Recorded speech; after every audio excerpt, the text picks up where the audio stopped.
morning, everyone. Today I have a workout for you called Killer Cardio. So for this workout, you're gonna have 5 cardio movements. You're gonna go 10, 20, 30, 40, 50. You'll then take a 2-minute rest. You're gonna complete that to anywhere from 3 to 6 times. After you've completed it, your workout is done. It's gonna be very quick, very high intensity, getting that heart rate up. That 2-minute rest period at the end is to help you bring that heart rate down, grab some water, take your breather, and then you're gonna go right back at it. Very high intensity cardio workout today. Very quick as well. So our 5 movements are going to be burpees, jump squats, supermans, high knees with punches, and then jumping jacks. So let's get into it. First one is going to be a burpee. So we've done burpees in a few other workouts, but just some reminders. I'm gonna show you modifications from most difficult to the easiest. So first one's going to be, we're gonna jump up, jump down, push up, jump back up.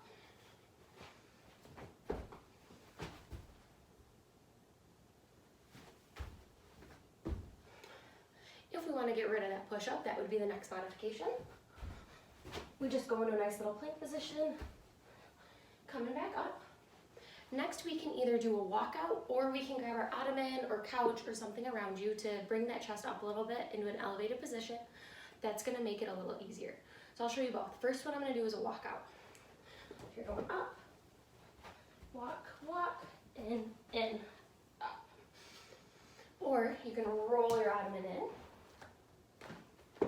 And you can either do walkout or you can just do a little nice jump.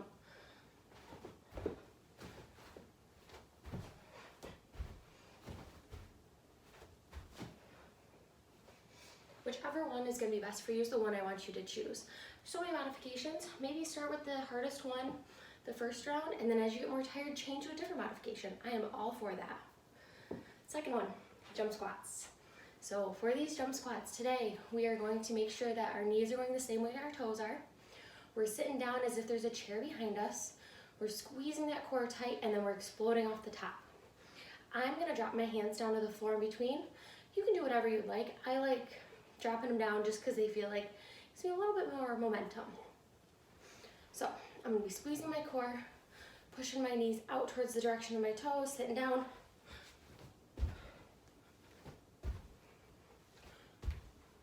If jumping is not for us, we're gonna go down, up on those toes.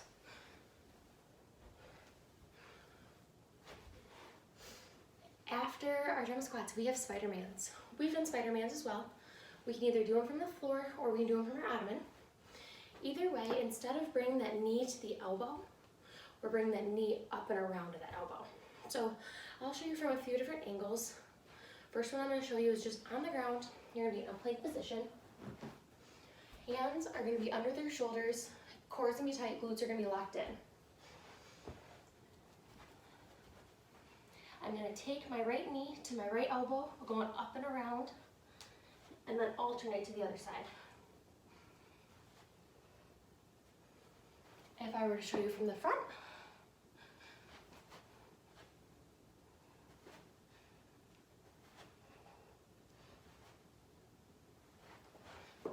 that creates a little bit more of a core and oblique twist. Really tighten in on that. I don't want to sway in from side to side, so really try to lock everything in as best as you can. Next modification is going to be elevate that chest a little bit. On an ottoman or a couch, same plank position. Lock everything in nice and tight. Same knee, same elbow. That is 30 total. If you decide 30 total is too easy, do 30 each side. You can modify these numbers as much as you want. This is just kind of a base on what I find would be good for you guys to do at home. So modify as you need to, depending on how you're feeling that day.